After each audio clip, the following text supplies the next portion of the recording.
Salam əziz şagirdlər, hörmətli valideynlər. Deməli bizim İntellekt Tədris Mərkəzi aprelin 26-sında və mayın 3-də tədris mərkəzinə qəbul imtahanları keçiriləcək. Burada deməli ayın 26-sında olan imtahanımızda 1-ci, 7-ci sinif şagirdləri iştirak edə bilərlər. Yəni 1-ci sinifdən 7-ci sinifə qədər olan şagirdlər. 3 mayda olan imtahanımızda isə 8 və 10-cu sinif şagirdləri deməli qəbul imtahanlarımızda iştirak edə bilərlər. Bizim imtahanların məqsəd nədir? Deməli, bu imtahanlarda əgər şagirdlər imtahanlarda iştirak edib yüksək nəticə göstərirlərsə, o şagirdlər deməli, bizim kursumuz tərəfindən təhsil paketi əldə edə biləcəklər və bu təhsil paketinə nələr daxildir? Biz təhsil paketində nəzərə alırıq ki, şagirdlərin yığdığı bala əsasən qızıl sertifikat qazanmış şagirdlər deməli, təhsil ödənişlərində 50%, gümüş sertifikat qazananlar 30%, bürünc sertifikat qazananlar isə təhsil haqqında 10% endirim əldə eləmiş olacaqlar. Və digər üstün cəhətlərimiz nədir? Deməli, kursumuzda daimi hər ay OTK sınaq imtahanları keçirilir və bu şagirdlər, kursda təhsil alan şagirdlər bu sınaq imtahanlarından da iştirak edəcək, o endirimli qiymətlərdən istifadə edə biləcəklər və şagirdlərdə bizdə olan dərs prosesi haqqında məlumat vermək istəyirəm. Dərs prosesi hansı formada qurulacaq? Deməli, şagirdlər əsasən 3 kateqoriyaya bölünür. İmtahanlardan sonra yığdığı nəticələri, göstərdiyi nəticələrə görə A, B, C kateqoriyaları. Burada A kateqoriyasına aid olan ən yüksək nəticə göstərmiş şagirdlərdir. B, orta, C isə aşağı nəticə göstərmiş şagirdlər olacaq. Yəni, bu çox önəmli bir faktdır. Yəni, şagirdlər və müəllimlər, hətta valideynlər daim bu işdə diqqətli olurlar və bir çox narazılıqlara yol açır. Bu şagirdlərin bilik səviyyələri eyni olmayanda bir sinifdə təhsil alanda bəzi problemlər yaranır. Problemlər nədən ibarətdir? Əgər eyni bir sinifdə çox zəif və çox savadlı uşaqlar varsa, bu müəllimin həmən sinifdə dərs aparmaq prosesində çətinlik yaradır. Niyə? Əgər müəllim dərsi savadlı uşaqların üzərində qurubsa, onda zəif oxuyan şagirdlər o dərs prosesindən kənarda qalır, anlamır və sadəcə o sinifdə ancaq müşahidəçi qismində oturur. Əgər yox, müəllim dərsini zəif şagirdlər üzərində qursa, onda yaxşı oxuyan şagirdlərə bu dərs maraqsız olacaq. Yəni, eyni mövzu üzərində təkrar qalmaq, sadə misalları, tapşırıqları, sadə mövzuları izah eləmək o savadlı uşaqlarda biraz çox dərsə maraq azalacaq.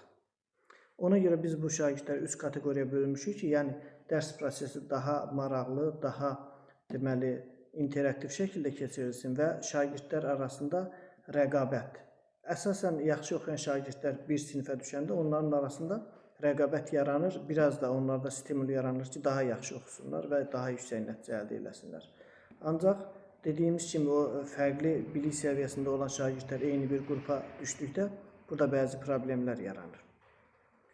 Sonra şagirdlər bilik səviyyəsi ilə ayrı-ayrı qruplara bölündükdən sonra əsas məsələ şagirdlərinə məşğul olan müəllimlər məsələsidir. Bu da yəqin ki, valideynləri çox maraqlandıracaq. Bu kursda hansı müəllimlər dərsləri tədris edəcək?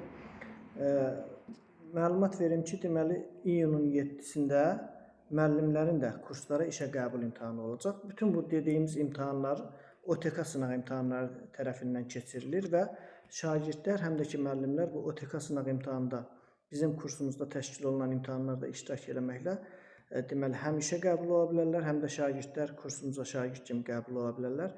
Müəllimlər özləri həm hansısa bir məktəbdə işləyən müəllimlər, eləcə də universiteti təzə qurtarmış müəllimlər də bizə müraciət edə bilərlər. Və bu sınaq imtahanlarına yığdıqları bala görə müəllimlər deməli, işlə təmin oluna bilər. Və bir də nəzərinizə çatdırım ki, bəzən ola bilər ki, hansısa müəllim biraz ehtiyat eləyər, topladığı bala görə məlum olmasın, ya utanar, ya nəsə çəkinər, belə bir şeylər də ola bilər. Ona görə müəllimlərin topladığı ballar anonim saxlanılacaq.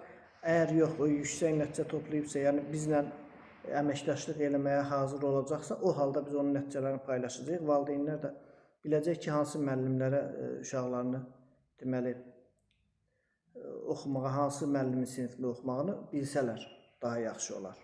Və müəllimlərin hər biri haqqında geniş ətraflı məlumatlar veriləcək. Müəllimlərin dərs prosesləri çəkilib paylaşılacaq. Valideynlər evdən də dərs prosesini izləyə bilərlər və açıq qapı. Həmişə istənilən halda valideyn gəlib öz övladının dərsində iştirak edə bilər və bizə irad və təkliflərini bildirə bilərlər. Əsas məsələ valideyn, məktəb və şagird üçlüyünün qurulması, bu işin necə təşkil olunması. Bu çox önəmlidir. Valideynlərlə əlaqə. Daimi valideyn iclası olacaq. Hər ayda bir dəfə valideyn iclası. Valideyn iclası keçirməmizdən əvvəl biz öz kursumuzda müəllimlərlə birgə şagirdləri müzakirə edəcəyik. Yəni bir neçə müəllim eyni sinifdə dərs deyirsə başqa bir fənlər üzrə. Şagirdin hardasa ola bilər ki, bir müəllim şagirdin bir xüsusiyyətini görə bilər, diqqəti ala bilər. Başqa bir müəllim görə bilməz o şagirdin. Yanaşma tərzinin, bir müəllimin metodu daha effektiv ola bilər o şagird üçün. Başqa bir müəllim də zəif ola bilər. Yəni bu müəllimlər arasında da bu müzakirələri aparıb ən gözəl, ən effektiv üsul hansı şagird üçün necədirsə onu tətbiq etməyə çalışacaq. Biz şagirdlər fərdi yanaşmağa üstünlük verirlər. Yəni ümumiyyətlə təhsildə belədir ki, hər bir şagirdə fərdi yanaşma olmalıdır. O olmasa təhsildə uğurdan, nailiyyətdən danışmaq olmaz.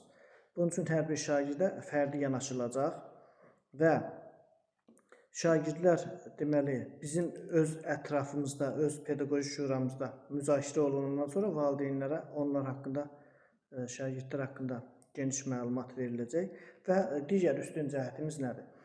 Deməli, bir çox hallarda valideynlər də bunun şahididir.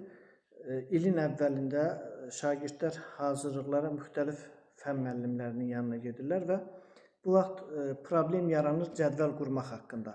Bir müəllim qrafik təyin eləyir, məsələn 1-3-5, digər müəllimlə onun hazırlığı toqquşur. O dərsləri qrafiki qurmaq uzun bir vaxt aparır. Yaxud uşaqların hazırlıqları arasındakı vaxt.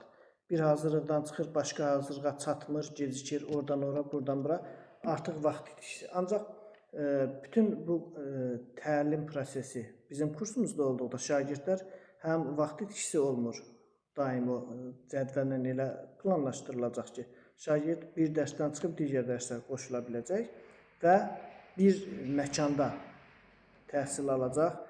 Hamısı bir yerdə olduğu üçün ümumi nəzarət də vahid rəhbərlik tərəfindən aparılacaq və valideyn də bütün məlumatları bizim kursumuzdan ala biləcək şagirdi haqqında, övladı haqqında. Başqa əlavə deməli, valideynlər istənilən vaxt bu barədə bizə müraciət edə bilərlər, şagirdlər də müraciət edə bilərlər ki, onları biz qeydiyyata alaq və bu müddət ərzində deməli, bizim qeydiyyatdan keçən şagirdlər bu sadaladığımız üstünlüklərdən istifadə edə biləcəklər.